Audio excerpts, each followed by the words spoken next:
Iniciando a gravação, tá? Compartilhar minha telinha aqui com vocês. Vou dar um pin aqui nesse vídeo. Né? Então, hoje, mais uma aula aí do design gráfico, tá? Hoje nós vamos falar das cores, das imagens, tá? Quais são os tipos de imagem, qual a diferença entre elas, né? Se vocês já ouviram falar em RGB, né? CMYK, o que é que significa, qual a diferença, quando usar uma, quando não usar. Então, a gente vai entender um pouquinho disso aí hoje, tá bom? Então, primeiro nós temos que entender a diferença entre vetores e bitmaps, tá? Então, o que são os vetores? Não são as imagens propriamente, né, finalizadas, ou seja, você começou a fazer uma edição de imagem e começou a transformar ela em linhas, tá? Para quê? Para que essas linhas nós conseguimos fazer mais modificações, tá? E esse traçado, ele fica num tamanho, né, em uma qualidade muito boa, que a gente tem, quando dá o zoom, a gente não tem o que nós chamamos de estouro de pixel, tá? A aula passada eu falei um pouquinho sobre isso, mas aqui na imagem a gente consegue entender melhor, ó. Aqui a imagem vetorizada, tá vendo que a qualidade dela aqui tá boa. E aqui uma imagem pixelizada, que nós chamamos, tá? Que nós temos o estouro aí, a gente vê os quadradinhos, vê ela toda deformada. Quanto mais zoom a gente der na imagem, mais deformada ela fica, tá? Com o vetor não, como você transforma tudo isso em linhas, né, linhas de alta qualidade, eles não estouram e a gente consegue trabalhar com imagens de grande escala, tá? Nós conseguimos trabalhar com imagens enormes aí, tá? Os bitmaps são esses pequenos pontos que são formados as imagens, tá? São pequenos quadradinhos que nós chamamos de pixel, tá? São de tamanho fixo. Então, quanto mais aproximação a gente der, tá? Mais a gente consegue ver esse estouro do pixel, né? Os quadriculados, tá? Então, professora, qual é o tipo ideal de imagem para a gente trabalhar? Tá? Se a gente for trabalhar com grandes escalas, vetores, pequenas imagens, bitmaps, a gente já consegue. Além dessa diferença de qualidade, qual outra diferença que a gente tem aqui, professora? Principalmente de tamanho, tá? Uma imagem bitmap, ela costuma ter tamanhos pequenininhos, cerca de alguns kbytes, né? E os vetores, dependendo do tamanho da sua imagem, a gente consegue aí megas, 2 megas e por aí vai, tá? Então, diferença de tamanho de imagem de armazenamento também tem entre os vetores e os bitmaps, tá? Aqui, nos bitmaps, olha outro exemplo aqui. A gente deu um zoom aqui na rosa, olha como ela ficou toda deformada, tá? Os formatos mais comuns de imagem bitmap, tá? É o JPEG ou JPG, que são os formatos comuns nas câmeras, né, nos smartphones, né, nesses dispositivos mais comuns. É o mais comum, mais simples que vocês vão encontrar, tá? O PNG já são formatos comuns para a internet, né? O que tem o PNG? Ele tem um fundo transparente, né? Ou seja, se eu colocar a sua imagem PNG aqui, ela não tamparia nada, né? A não ser a imagem mesmo. Ela teria o fundo dela transparente, tá? Professor, a gente consegue pegar essa imagem da internet? Consegue, tá? Depois eu mostro para vocês como pesquisar imagens na internet, como pesquisar imagens PNG, com tamanho maior, qualidade melhor, né? Então, eu vou ensinar vocês a pesquisar também aí para utilizar na arte de vocês, tá? Nós temos a imagem tipo TIFF, que são imagens de altíssima qualidade, tá? São imagens muito pesadas, né? De grandes tamanhos aí. Temos o GIF, tá? Usado para criar animações com frames de imagem. O GIF, vocês já estão acostumados a ver, né? No WhatsApp a gente recebe o GIF, são pequenas animações, tá? e o BMP, que é o próprio formato bitmap, tá? Então, desses formatos aqui que vocês encontrarem, as imagens serão bitmaps, não serão imagens vetorizadas, tá? Principais tipos aqui. Já os vetores, né, nós temos esses principais. O SVG, que é o formato sugerido, né, pela W3C, que é um formato mais, vamos dizer assim, mais universal, tá? Então a gente consegue abrir nesse formato com vários aplicativos de vetores, tá? O EPS, que é criado pela Adobe, tá? Mas o CorelDRAW consegue abrir numa boa, tá? O CDR, que é o formato do Corel, mas os softwares da Adobe não conseguem abrir o CDR, é um formato específico do Corel, tá? O AI, que é o formato do Adobe Illustrator, o CorelDRAW consegue abrir. Ou seja, o CorelDRAW consegue abrir quase todos os formatos, né? Mesmo aí dos seus concorrentes. Mas os concorrentes não conseguem muito abrir aí os formatos do CorelDRAW, tá? Principalmente dos vetores aí, o CDR, né? Que é quando a gente trabalha com a imagem no formato raiz, né? No formato vetorizado dela, tá? Aqui uma imagem, ó, a letra A vetorizada, olha só quando eu dou o zoom, né? Continua aqui a linha, ela não deforma, ela não quadricula, né? A mesma fonte em bitmap. Eu dou o quadrado, eu dou o zoom aqui e ela faz estouro de pixel, tá? Então aqui para vocês visualizarem melhor, vetorizado e bitmap. Professora, eu posso pegar minha imagem bitmap e vetorizar ela? Pode sim, tá? A gente vai aprender a fazer essa vetorização com softwares aí, tá? Então a gente consegue melhorar a imagem do nosso bitmap transformando ela em vetor. A qualidade da imagem, o que é a qualidade da imagem, tá? As imagens, elas são medidas em pixel, ou seja, o menor ponto de uma imagem é um pixel. Um pequeno quadradinho daquele é o pixel. Quantos mais pixels existir em uma imagem, maior o seu peso e seus detalhes, tá? Então, quanto mais pixels, melhor é a sua imagem e mais pesada ela se torna, né? Maior armazenamento você vai precisar para essa imagem. A qualidade da imagem ela é medida em DPI ou PPI, que são pixels por polegada. Ou seja, são quantos quadradinhos ela tem por cada polegada de tamanho, tá? Então, a qualidade é medida nisso. Quando a imagem é para impressão, né, a gente vai imprimir, comum que nós temos imagens mais ou menos de 300 dBPI, tá? Já para as imagens da web, nós precisamos apenas de 100 dBPI. Por quê? Porque a impressão, quando a gente já imprime a imagem, ela já perde a qualidade automaticamente. Não é a mesma coisa você ver a imagem impressa para ver uma imagem no computador, na versão web, né? A gente consegue ver a diferença enorme, né, de olhar para o papel impresso e de olhar a qualidade no computador. Por isso que nós precisamos de uma qualidade melhor na hora de imprimir e não é nem tão boa assim aqui na hora de usar a imagem na internet, tá? Então nós temos essa diferença, tá? Preciso que vocês saibam isso aqui, é interessante, tá? Vocês decorarem que 300, né, para impressão e 100 dBPI para internet. Eu poderia colocar 300 aqui para web? Poderia, não teria problema, tá? A qualidade ia ficar boa. Porém, só ia ocupar bastante espaço, né? Se você tiver um computador e for trabalhar com muita imagem, ele vai ocupar mais espaço. Você poderia dar uma organizada no tamanho usando as imagens, né, necessárias, que seriam de 100 dBPI para as imagens web, tá? Falamos aí do formato da imagem, vamos falar das cores dessas imagens, tá? Pessoal, existem padrões de cores para cada tipo de trabalho, né?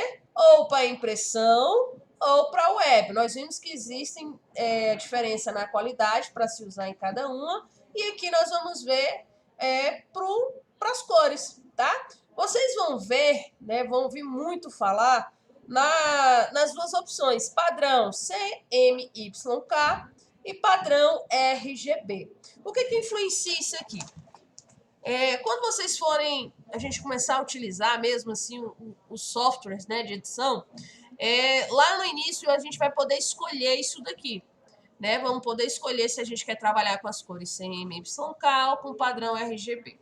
Conforme as opções que nós escolhermos, tá? Ele vai abrir uma palheta de cor diferente. Por quê? Ó, nas cores para impressão CMYK, que é essa daqui, ó, são 4 cores, tá? É a abreviação para ciano, mangueta, yellow e o K, que é o preto, né? Aqui nós conseguimos fazer bem mais misturas, tá? Bem mais cores do que o padrão RGB, tá? Aqui a gente consegue fazer uma gama maior de cores.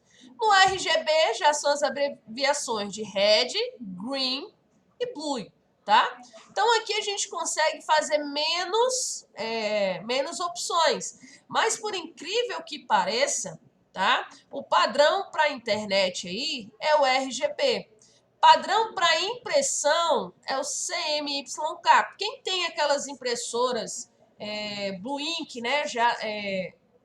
Que é aquele com cartucho no lado de fora, você pode perceber que lá são esses 4 componentes. Você tem que comprar um ciano, um magenta, um yellow e um black para ele conseguir formar as cores aí que vocês necessitam na impressora, tá? Então, quando vocês forem utilizar apenas na web, pode ir no computador, pode usar o padrão RGB. Se for fazer impressões, tá? Nós podemos usar aqui CMYK, tá? Aqui nós temos uma imagem em RGB, tá? Eu sei que é covardia uma hora dessa, né? Dá fome até, mas... E aqui nós temos um padrão CMYK. Tem diferença na hora de olhar? Com certeza, tá? Por quê? No papel, na hora de você imprimir, você não vai conseguir muito, né, esse efeito aqui de cores, né? Aqui a gente já consegue fazer impressão sem nenhum problema, sem nenhuma perca de qualidade da imagem, tá? Claro que as cores não são tão vivas nem tão marcantes quanto a RGB, tá? Mas a CMYK consegue atender as impressões aí de forma, né, satisfatória, tá bom? Aqui é só para vocês terem ideia da diferença das imagens com RGB e da imagem, né, com CMYK, tá? Professora, e essas cores aí, né? Como que a gente define? Deixa eu colocar aqui para não atrapalhar. Tá? Então, nós costumamos trabalhar com a paleta de cores chamada Pantone, tá? É um sistema de cores criado por Lawrence Ebert, da empresa Pantone, em 1963. Olha só o tempo que essa paleta é utilizada, tá? Entre os primeiros produtos estavam as guias Pantones, que consistiam num grande número de pequenos e finos cartões, né? Pequenos cartõezinhos para você escolher as cores, tá? A ideia era escolher as cores desejadas dos guias e então utilizar o número para especificar de que forma que vai ser a sua impressão. Hoje, como é que nós podemos fazer isso? Pessoal, nós podemos ir lá no nosso querido Google, tá? Google. Deixa eu abrir um aqui. A gente pode pesquisar, ó, Pantone, encontre sua cor. Pantone, encontre sua cor.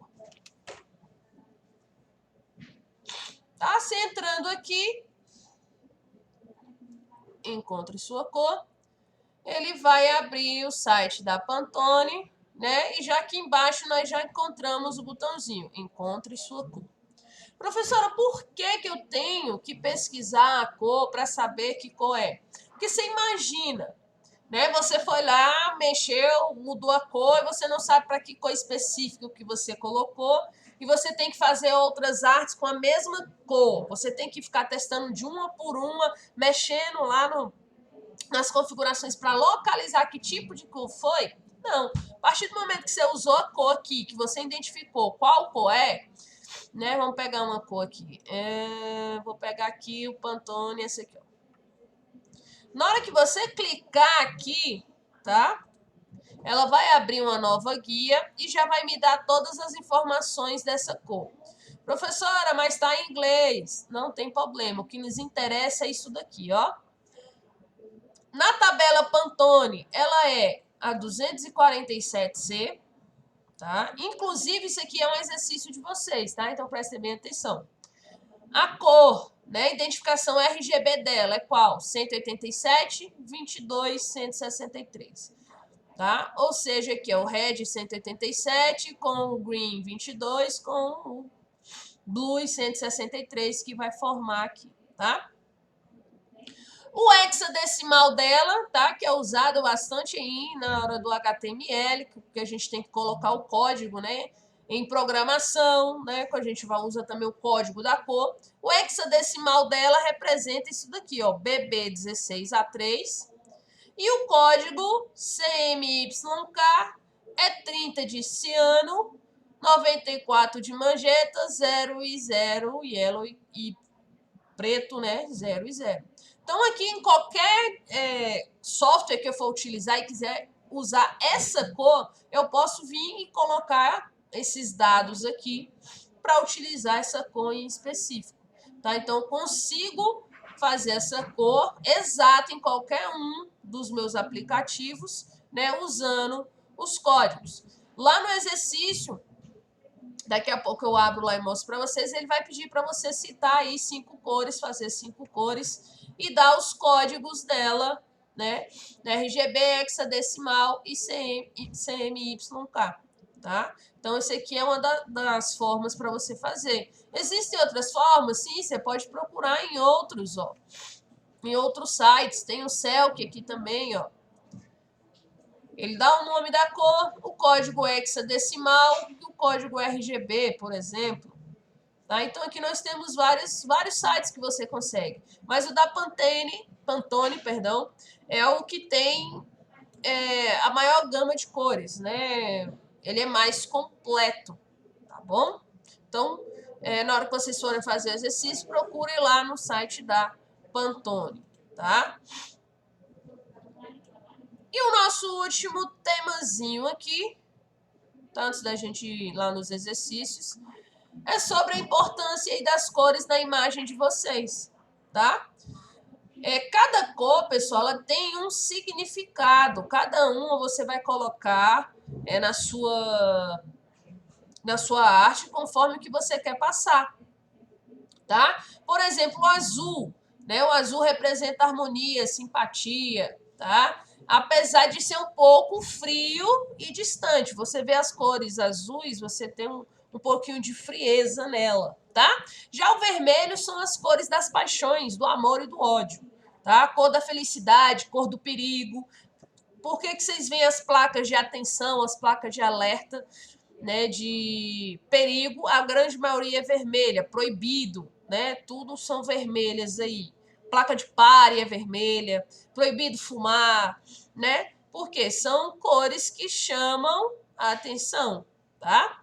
O amarelo, né? Nós já temos aqui um pouco de contraditorismo nela, porque ela, ao mesmo tempo, ela é otimista, ao mesmo tempo, ela tem um pouco de ciúme, um pouco de envelhecida, um pouco criativo, tá? O amarelo também o pessoal do restaurante costuma usar, que é amarelo da fome, né? Então, tem várias coisas aí, pessoal, tá? Que eu tô falando só as principais. Se a gente for fazer mesmo os estudos das cores, a psicologia das cores, a gente ia ter assunto para falar há muito tempo aí, tá? Verde, cor da fertilidade, esperança, liberdade, também do veneno e do amargo, tá? Então, temos aqui duas coisas bem distintas, né? Fertilidade, esperança, veneno e amargo. Tudo numa cor só, no verde. Preto, cor do poder, da violência, da morte dos jovens, tá? Branco, cor da inocência, perfeição, vazio. Laranja, penetrante, exótica. Violeta, magia, vaidade. Rosa, doce, delicado, suave, gentil. Dourado, sorte, luxo, dinheiro, tá? Prata, velocidade, dinheiro também. Lua, cor intelectual, elegante. Marrom, aconchego, antiquado, preguiça, envelhecimento. Cinza, cor do tédio, crueldade, grosseria, secreto, tá? Então, tudo aqui tem um significado. E quando vocês forem fazer aí a arte de vocês, criarem a imagem de vocês têm que escolher a cor, né, predominante daquela mensagem que você quer passar, tá? Ah, eu quero passar paixão, vou botar um vermelho nas minhas cores, né? E por aí vai, tá bom? No nosso exercício aqui, como eu falei para vocês, é o nosso exercíciozinho aqui. Temos o nosso material de apoio, tá? O capítulo aí falando, né, das cores para vocês, Pantone, né, conhecendo a palheta de cor aqui, tá? Psicologia das cores. Aqui nós temos 2 sites também, se vocês quiserem dar uma olhada depois, tá? Para conhecimento das cores, tá? Aqui na apostila já tem. Como ela é virtual, você só clica, ela vai abrir, tá? Atividade teórica, tá? Atividade teórica, nome completo, não esqueçam. Aí, o que é um sistema de cores hexadecimal e onde é usado, utilizado, tá? Falei ali ainda agorinha. O que significa CMYK e quando ele é utilizado. Explica a diferença entre escala de cinza, preto e branco e o que são sistemas de cores monocromáticos. Isso aqui são pesquisas de vocês, tá? Para vocês complementarem aí o estudo de vocês, tá? No nosso segundo aqui, essa aqui é o de cima, tá? Não apaga isso, senão fica repetido.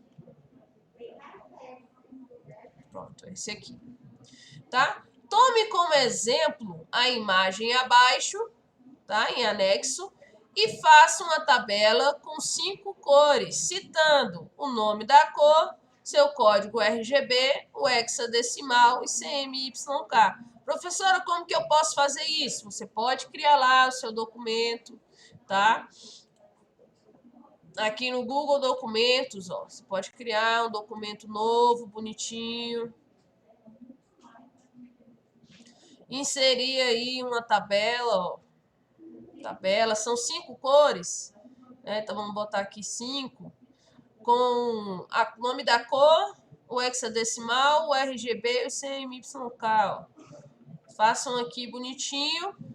Terminou, anexa na atividade. Como minha visão do professor não vai aparecer, mas no de vocês aparece bem aqui, enviar arquivo, anexar, adicionar arquivo. Você vai adicionar arquivo e mandar para mim, tá? Para a gente analisar. Não pode usar esses 2 exemplos aqui, azul e vermelho, tá? Ó, não pode usar, não vão ser aceito repetição dos dados já utilizados, beleza? E o último item, a nossa chamadinha, que eu vou liberar ela para vocês agora, tá? Porque tem a galera que vem responder a chamada e vai embora. Então, vou colocar agora para vocês. Aula 2, chamada.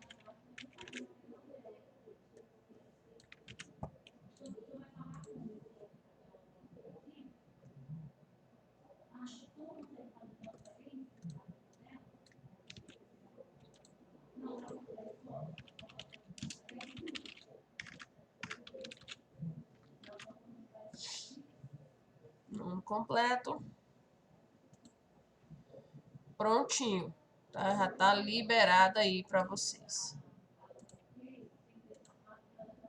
Tá, eu vou parar a gravação aqui.